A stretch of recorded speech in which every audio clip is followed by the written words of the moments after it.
The Jeep Cherokee XJ, the official Jeep of the people. The Jeep Cherokee had a model run from 1984 to 2001. Originally slated to be killed off by the Grand Cherokee ZJ, Chrysler rethought that decision, which ended up being a really good choice for them. It shared a spot alongside the Grand Cherokee and had an impressive run, not only sales-wise, but consumers loved the little XJ up until the very end, when cost-cutting thanks to a newly hired exec, Wolfgang Bernard, or otherwise known as the Whirlwind, killed the model and replaced it with the Liberty. The Cherokee's design originally started back in 1978 with a bit of European twist from ANC and Renault. These initial designs were based off the XJ Cherokee. For context, that was a full-size two-door Wagoneer. A key part of this design was the unibody construction.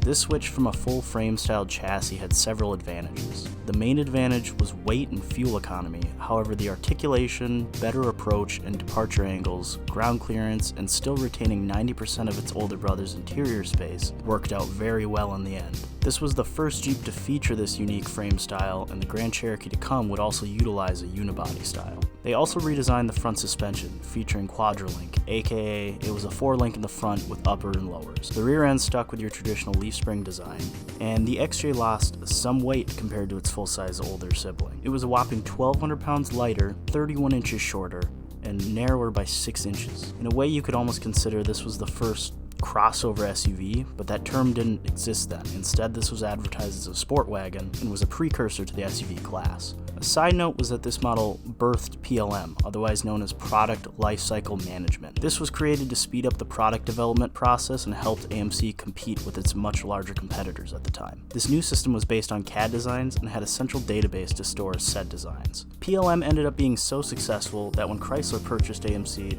they utilized it company-wide. PLM is a whole video in itself. 1984 was the first model year for the XJ Cherokee. Throughout the model's life, 4-door and 2-door variants were available, both actually having the same dimensions. For the 2-doors, they got longer doors, folding seats for ease of rear seat use, and extended length rear windows. For the first model year, you got a 2.5-liter AMC 150 4-cylinder, or a GM LR2 2.8-liter V6. It would take 3 more years, as starting in 1987, you could get the legendary 4-liter inline-6. For a short period of time, from 1985 to 1987, a 4-cylinder J8S turbo diesel from Renault was available, and from 1994 to 2001, another turbo diesel was used for exports, being the 2.5 VM425. By far the most common example you would see if you were in the States, like me, is by far the 4-liter. In my area, I tend to see older 2-doors with the 4-cylinder. The Cherokee utilized a large number of manual transmissions depending on year and engine selection. For simplicity's sake, I'd like to just mention the AX5, the AX15, and the NV3550, as they seem to be the most common if you were to end up with a manual transmission. The NV3550 also was only found in the final year of the Cherokee. Most automatic models will be your classic AW4 4-speed made into a 4-liter. However, an A904 3-speed was used in the early years, ending in 1986, and replaced an 87 by the AW4. Prior to 87, the XJ used 2 types of transfer cases, the NP207 and the NP228/229. In 87, they switched to either an NP231 or NP242, which lived in the XJ until the end of its run. All of these cases were part of either the Command Track or Select Track commercial name. The Select Track system gave you an option for 4-high full-time. Throughout the entire model run, the Dana 30 was used for a front axle. Interestingly, high pinions were used until 2000 when they switched to a 30-low pinion. For 2-wheel drive models that were available starting in 1985, it was just a very simple beam suspension setup and saved quite a bit of money, as they didn't have to do too much modification. For rear axles, most of them are going to be a Dana 35. From 91 to 2001, the Chrysler 825 was also an option. Starting in 87, if you got the towing package, a Dana 44 was also equipped. However, this rare option ended in 1991. The XJ Cherokee was split between 2 designs within its model years, as in 96 there was an exterior and interior redesign for the 97 model year. Additionally, like a lot of models in 96, it received OBD2, and there was a PCM change in exchange for the new JTEC unit. The 84 through 96 had a nice interior and exterior, but was due for an update as it remained largely unchanged for about 13 years. The prior generation is easily recognizable. The headlight design changed along with redesigned taillights. A new header panel was introduced with a more aerodynamic look. The entire interior got a full redesign. The cluster contained a new unique mounting bracket that made them interchangeable between right-hand drive and left-hand drive models, along with having airbags for both the driver and passenger. They stiffened the unibody also for improvement of noise and vibration, as well as new door seals to combat wind noise at high speeds. For 2000 and 2001 models, the traditional distributor ignition style was swapped to a coil-on plug design, and that was the final form of the XJ and all of its perfection. Kind of, if it ain't broke, don't fix it, seems to be a good motto for this model. Each generation staying mostly the same and changing very little, because it was perfect how it was. Alrighty, let's get into some special uses of Cherokees and touch on some of the trims available. In the early to mid 90s, government and law enforcement use began to grow.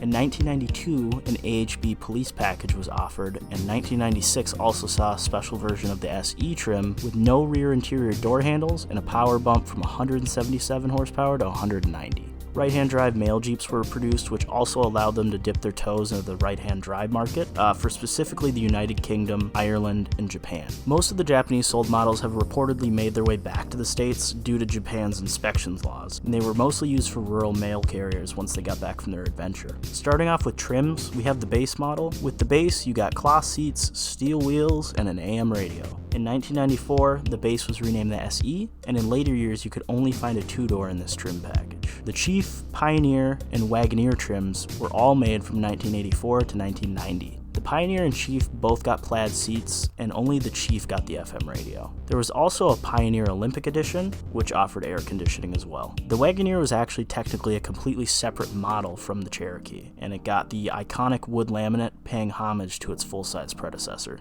This included cloth seats with leather trim, Fox Applewood accents were added to the interior, along with a cassette player and alloy wheels. For 1990, there was a key fob, overhead console, dual power seats, and air conditioning. The Laredo was offered from 1985 to 1992.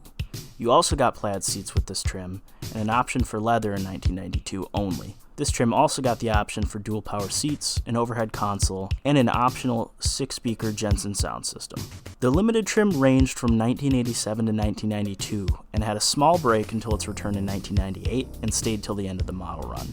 The limited got leather, special spoked wheels, air conditioning, dual power seats, and yeah, you get the picture. This thing was loaded with every option offered. The Country was the substitute for the limited trim while it was on vacation, with all similar options, but two-toned paint set it apart along with wood interior trim. The Country was replaced by the Classic in 1998. The Classic was already an option for year 96, however the limited took its place in 1997. The Classic got monotone paint, cloth seats, 16-inch alloy wheels, an overhead console, and air conditioning. Just like the Grand Cherokee, there was also an Orvis model available from 1999 to 2000, but this was only available in the United Kingdom. It was available with a 4-liter, or you could also get a 2.5 turbo diesel, and had your normal Orvis treatment. Included was tons of special Orvis badging everywhere, special floor mats, two-tone Icon alloy wheels, hood vents, a spoiler, 6-way adjustable leather seats, infinity sound system, fob system, heated mirrors, and air conditioning. I take back what I said about the limited, this is the top.